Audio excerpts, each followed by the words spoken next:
ዲፕፌክስ የዕለቱን ዜናችንን በእነዛ አወዛጋቢ ቪዲዮዎች እንጀምራለን። እነዛ ዲፕፌክስ በመባል የሚታወቁትን ዲፕፌክስ በፍጹም እውነተኛ የሚመስሉ ቪዲዮዎች በጣም በእጅጉ እውነተኛ ከመምሰላቸው የተነሳ ውሸቱን ከሐሰተኛው ለመለየት በጣም አስቸጋሪ በሆነ ሁኔታ ፕሬዚዳንት ዶናልድ ትራምፕ ዴቪድ ሆይ ስማኝማ፣ አንተ በጣም የተወሳሰብክ ሰው መሆንክን አውቃለሁ። ዓለምም የተወሳሰብ ቦታ እንደሆነ አውቃለሁ። ምን ነው ከዚህ በላይ ይወሳሰባል ብዬ የምጠብቅ መሰለህ? ዓለም ከዚህ በላይ የሚቆጣ ይመስላል? ዓለም እኮ ሲጀመርም የሐዘንና የቁጣ ስፍራ ሆኗል። ኢንተርኔቱ በቅርቡ የማስጠንቀቂያ ደውል ደርሶታል። ፕሬዚዳንት ዶናልድ ትራምፕ ደግሞ ይህንን የማውረድ እርምጃ ወስደዋል። በዲፕፌክ ብዝበዛና በውጭ ዜጎች ላይ የበቀል ስራ መስራትን የሚከለክለውን የታወቀ ወሳኝ የሕግ እርምጃ። ይህ እርምጃ ፎቶአቸውና ምስሎቻቸው በአርቲፊሻል ኢንተለጀንስ አማካኝነት ለበቀልና ለአጸያፊ ተግባር የዋለባቸውን የውጭ ሀገር ዜጎች የሚጠብቅ ታሪካዊ አካሄድ ድርጊት ሲሆን ተጠቂዎቹን በድል ያንበሸበሸ ሆኗል። እነዛን አደገኛ ኮንቴንቶችን አሰባስበው ሰርተው የሚለቁት አዳኞችም አሁን ከባድ የሕግ ተጠያቂነትን ሊጋፈጡ ግድ ሆኗል። እነዛም ግዙፍ የቴክ ኩባንያዎችም ከአሁን በኋላ ጉዳዩን ዓይንን ግንባር ያድርገው በሚል የሚያልፉት አይመስልም።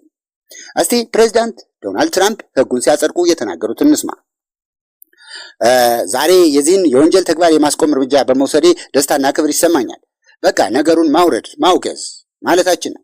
እርምጃችን በጣም ወሳኝና አስፈላጊ ነው። ድርጊቱ በጣም ዘግናኝና አሳፋሪ ስለሆነ በፌዴራል ደረጃ ይህን ሕግ ስናጸድቅ የግለሰቦችን ምስልና ፎቶ ወስዱ ለብዝበዛና በግምትና በጥርጣሬ ላይ የተመሰረተ እውነተኛ ያልሆነ ቪዲዮ ኮንቴንት በመስራት ያለ ተጠቂዎቹ ፈቃድ በሚለቀቀው ሕገወጥ ምስልና ቪዲዮ መስራት ተግባር ላይ ያወጣ ነው ታላቅ ሕግ ነው።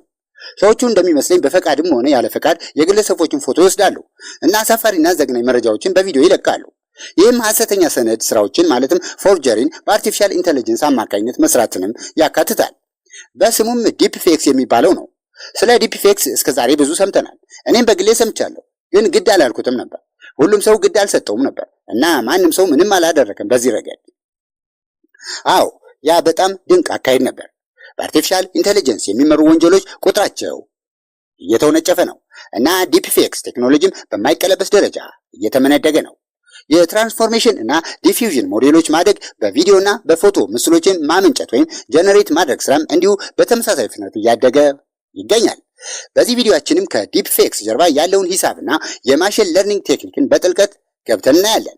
እንዲሁም ዲፕፌክስ እንዴት እንደሚሰራ፣ ምን ያክል አደገኛ እንደሆነና ለምን እንደሚፈራ ተያያዥ ነገሮችን አብረን እናያለን ማለት ነው። በመጀመሪያ ግን አንድ ዲስክሌመር ላቅርብ። ይህ ቪዲዮ ለትምህርት ዓላማ ብቻ ነው የሚቀርበው። ሌላ ማናቸውንም የንግድ ነክና ደህንነት ነክ ዓላማዎችን ለማሳካት ተብሎ ያልሰራ መሆኑን እንድትገነዘቡልኝ እፈልጋለሁ። ማናቸውም የዲፕፌክስ ቴክኖሎጂን ለመጥፎና ጎጂ ዓላማ የሚያውሉ ወገኖችንም አልደግፍም።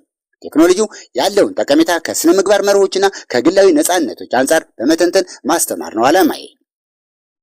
በእውነቱ የዲፕፌክስ ሜቶድ የተገነባው በአርኪቴክቸራል ነገሮች ማለትም በቫሪዬሽናል አውቶኮደሮች እና በጀነሬቲቭ አድቨርሳሪ ኔትወርክ በሚባሉት ነው። እነዚህ ሞዴሎች በተወሰነ መልኩ እውነትን የሚመስሉ ምስሎችን የሚፈጥሩ ወይም መፍጠር የሚችሉ ቢሆኑም ግን ውሱንነታቸው ማለትም ሊሚቴሽኖቻቸው፣ ጥራታቸው ማለትም ኳሊቲያቸውና ኮንሲስታንሲያቸው ወይም ወጥነታቸው እውነተኛ ጥቅም ላይ የሚውሉ አፕሊኬሽኖችን ከመፍጠር አግዷቸዋል። ሆኖም ነገሮች ተቀይረዋል። የዲፊውዥን ሞዴሎች መበልጸግም የምስልና ፎቶ ማበልጸግ ወይም ጀነሬት ማድረግ ስራ በጣሙን ከፍ ወዳለ የተጨባጭነት ደረጃ እንዲያድግ አድርጎታል። ይህ ሞዴል ሴንቴቲክ እና ፌዳቢሊቲ ኮንቴንቶችን ታማኝነትና ተቀባይነትን አሳድጓል፣ ከእውነተኛ መረጃዎች ወይም ፉቴጆች ለመለየት በማያስችል ደረጃ። በዚህ መሰረትም ዲፕፌክስ ቴክኖሎጂ በጣም ሰፊ በሆነ ዘርፍ ማለትም ከፊልም መስራትና ከጌም ጨዋታ አንስቶ እስከ ላይፍ ስትሪሚንግ በሚደርሱ ዘርፎች ይደርሳል አፕሊኬሽኑ። እንዲያውም በግለኝነት ጥበቃ ወይም ፕራይቬሲ ፕሮቴክሽን መስክም ጥቅም ላይ ውሏል። ሰፋ ባለ አገላለጽ ዲፕፌክስ ጄኔሬሽን ሪሰርች በአራት ቁልፍ ክፍሎች ይከፈላል። አንደኛ ፌስ ስዋፒንግ፣ የአንድን ሰው መልክ ወደ ሌላ ሰው አካል መውሰድና በዛም ምስልና ቪዲዮ መስራት ነው። ሁለተኛ ፌስ ሪአክትመንት የሚባለው ሲሆን የጭንቅላትና የአፍ እንቅስቃሴዎችን፣ ኤክስፕሬሽኖችን እና አጠቃላይ እንቅስቃሴዎችን ከአንድ ምንጭ ወይም ሶርስ ከሆነ ሰው ፊት ወደ ሌላኛው ታርጌት ወደሚደረገው ሰው ፊት መውሰድ ነው። ሶስተኛ ቶኪንግ ፌስ ጄኔሬሽን፣ በቴክስትና በምስል እየታገዙ አንድን ምስል ወስዶ ወደ የሚናገር ሰው መቀየርና ቪዲዮ መስራት። አራተኛ ፋሻል አትሪቢዩት ኤዲቲንግ የሚባለው የዕድሜ፣ የጾታና የፀጉር ስታይል የመሳሰሉትን ትሬቶች ወይም መለያዎች ፈልጎ ከዛም እነዚህ መለያዎች የቀድሞ ማንነት ሳይቀየር አፕላይ ማድረግ በአንድ ሰው ፊት ላይ ማለት ነው። ማለትም ጾታን፣ እድሜን እና የፀጉር ስታይሎችን ሞዲፋይ አድርጎ በሌላ ሰው አካልና ፊት ላይ አቀናብሮ ምስል መስራት ማለት ነው፣ የቀድሞውን ሰው አይደንቲቲ ሳይቀየር።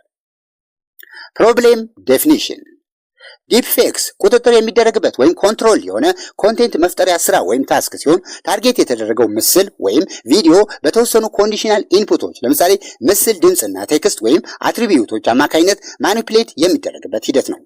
ፎርማሊ ይሄ ጀነሬሽን በመባል ይታወቃል። ጀነሬሽንም በፊደል ኤልኦ ሲወከል በቀመር ረገድም ኤልኦ እኩል ይሆናል ሲምቦል ታይምስ ጂ ቅንፍ ተከፍቶ አይቲ ኮማ ሲ ቅንፍ ይዘጋል ይሆናል። በዚህም ሲምቦል ጂ ማለት ጀነሬሽን ኔትወርክ ሲሆን አይቲ ደግሞ ታርጌት ኢሜጁ ነው። ሲ ደግሞ ኮንዲሽኑ ወይም ዘ ኮንዲሽን ነው፣ ማለትም ሌላው ምስል ሌላው ቪዲዮ ነው። ሌላው ዲቴክሽን ወይም ዲ ደግሞ በፊደል ኤስኦ ሲወከል በአልጎሪዝሙ ቀመር ደግሞ እንደዚህ ይጻፋል። ኤስኦ ኢዝ ኢኳል ቱ ሲምቦል ታይምስ ዲ ቅንፍ ተከፍቶ ኤልኦ ከዛ ቅንፍ ይዘጋል ይሆናል። በዚህም ሲምቦል ታይምስ ዲ የሚለው የዲቴክሽን ሞዴል ሲሆን የተጭበረበረው ወይም ፎርጅዱ ወይም ፌኩ ውጤትን የሚሰጠን ነው። ይህን እንደ ክላሲፊኬሽን ታስክ ልትቆጥሩ ትችላላችሁ። አንድን ውጤት እውነተኛ ወይስ ፌክ በሚል በምትለዩበት ታስክ። ቴክኖሎጂ ሂስትሪ ቫሪዬሽናል አውቶ ኮድ ኢንኮደሮችን በምህጻረ ቃል VAE የሚባሉትን ፕሮባቢሊስቲካሊ ነው ቦታ የተሰጣቸው የገቡት የስሙዝ ኢንተርሌይን እና ኮንተምፕሌሽንን የተቃና ያደርጋሉ የአዲስ ኮንቴንት ጀነሬሽንን በማስኬድ። VAዎች ይህንን የሚያደርጉትም ጀነሬሽንን በአንድ በተወሰነ ኮንዲሽን ውስጥ ጀነሬሽኑን እንዲጫወት በማድረግ ነው። UQVAዎች ደግሞ የተሻሻለ የሪፕሬዘንቴሽን ለርኒንግን ያፋጥናሉ በቬክተር ኳንቲሳይዜሽን በመጠቀም። እነዚህ ሞዴሎች በማይናቅ ሁኔታ የአርቲፊሻል ኢንተለጀንስ ጀነሬትድ የሆኑ ኮንቴንቶችን ኳሊቲያቸውን እና ኮንትሮል የመሆን ባህሪያቸውን አሻሽለውት ይገኛሉ። ጀነሬቲቭ አድቨርሰሪያል ኔትወርኮች አድቨርሰሪያል ስልጠናን ይጠቀማሉ። ከዲስክሪሚኔተሩ ጋር ሆነው ይጠቀማሉ ጥራት ያላቸው ቪዲዮዎችና ፎቶዎችን ለመፍጠር። በዲፕ ፌክስ ጀነሬሽንም ዋና ወሳኝ ቤዝ ሞዴሎች ሆነው ይገኛሉ። እንደ ኮንዲሽናል ጋንት እንደሚባሉት ያሉት ቫሪያንቶችን ኮንትሮልድ የሆኑ አውትፑቶችን እንድናገኝ ያደርጋሉ። ከፒክስ እስከ ፒክስ የሚደርሱ ደግሞ የምስል ለምስል ትርጓሜ አሰራርን ያሻሽላሉ። ስታይል ቤዝ ጀነሬሽኖችን ለማግኘት ወይም የተሻሻሉ በተለይም ወደ እውነትነት በመምሰል ደረጃ በጣም የተቃረቡ ጀነሬሽኖችን እንደ አውትፑት ለማግኘት ደግሞ ስታይል ለስታይል ቤዝ የሆኑ ሞዴሎችን እንጠቀማለን። የዲፊውዥን ሞዴሎች ደግሞ ዳታ ጀነሬት የሚያደርጉት ቀስ በቀስ ወደ የተረጋጋ ድምጽነት ማለትም ዲኖይዚንግ ኖይዝ የሚቀየርን ሂደት ሲሙሌት በማድረግ ነው። እንደ ዲኖይዚንግ ዲስትሪቢዩሽን ፕሮባቢሊቲ አይነቶቹ ሞዴሎች ከፍተኛ ጥራትና ከፍተኛ ሪዞሉሽን ያላቸውን ፎቶዎችን ለመስራት ይጠቀማሉ።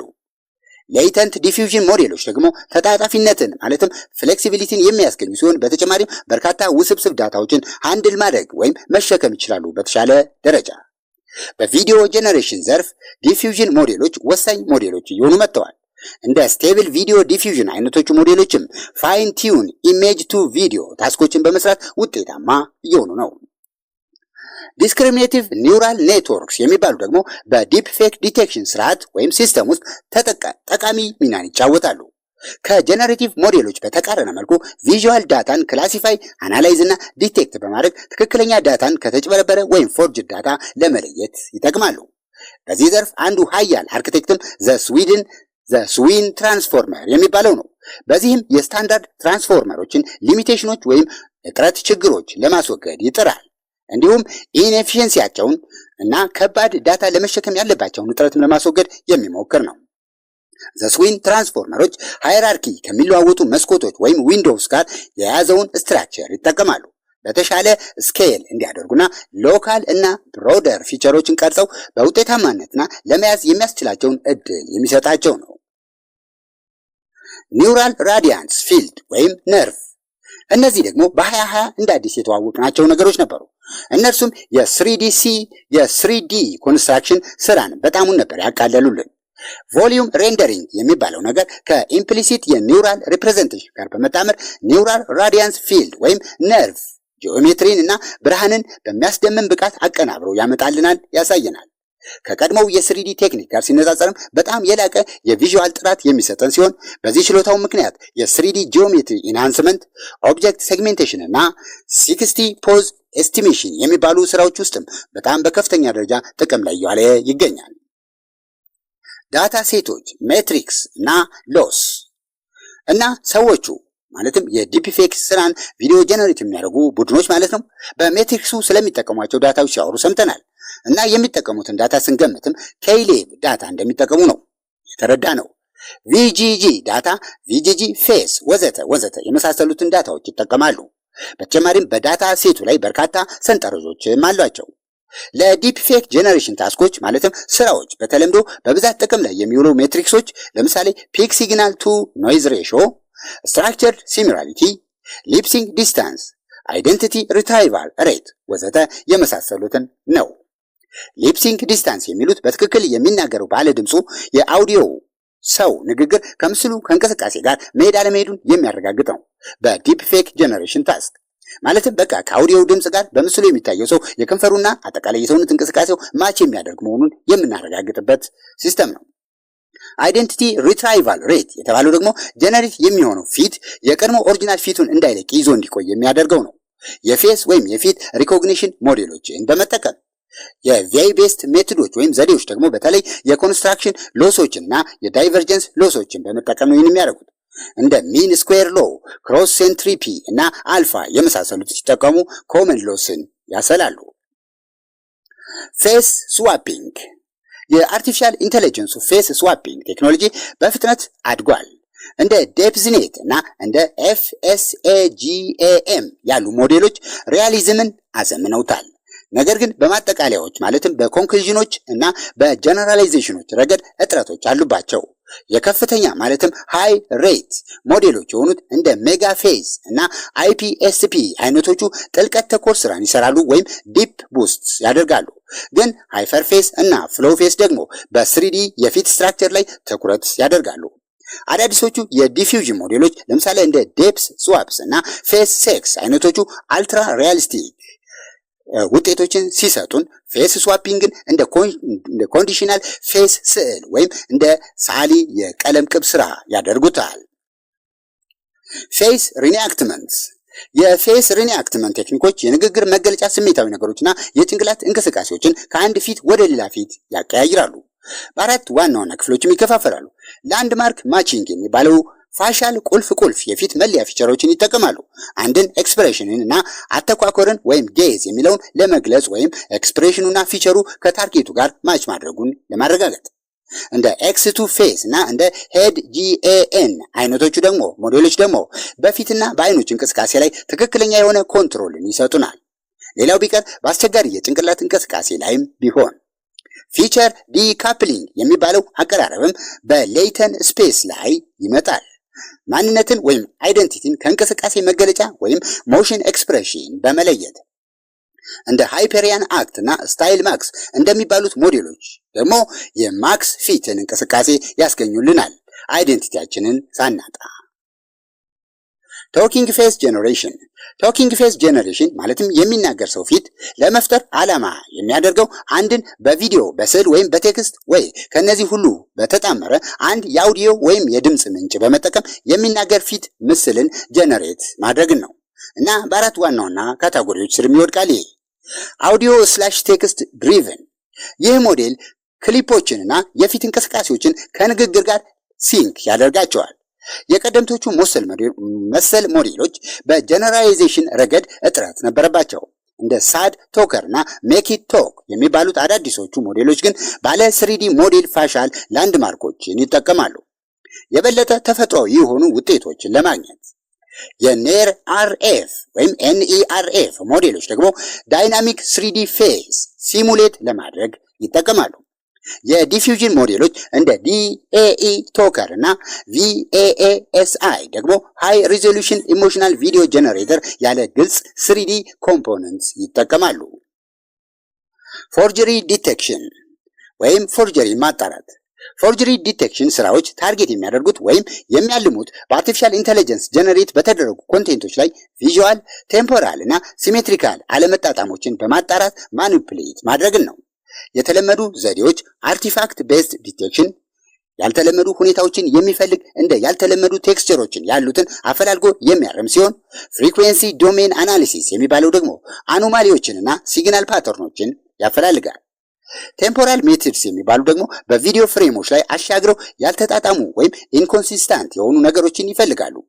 በጣሙን የበለጸጉ ወይም ሞር አድቫንስድ የሆኑ አፕሮቾች ደግሞ አይደንቲቲ ኢንኮንሲስተንሲ ክሮስ ቼኮችን፣ የከንፈር እንቅስቃሴን ከአውዲዮ አላይንመንት ጋር ለማጣራት ወይም ቬሪፋይ ለማድረግ ይጠቀሙታል። ትራንስፎርመር ቤዝድ ሞዴሎች ደግሞ የሴትል ማኒፑሌሽንን ካፕቸር ለማድረግ ይጠቅማሉ። አዲስ ብቅ እያሉ ያሉ ቴክኒኮች ደግሞ በተጨማሪ ሰልፍ ሱፐርቫይዝድ ፋሻል ለርኒንግን ያቃልላሉ። ለአዳዲስ የዲፕ ፌክት ስራዎች በሚኒማል ዳታ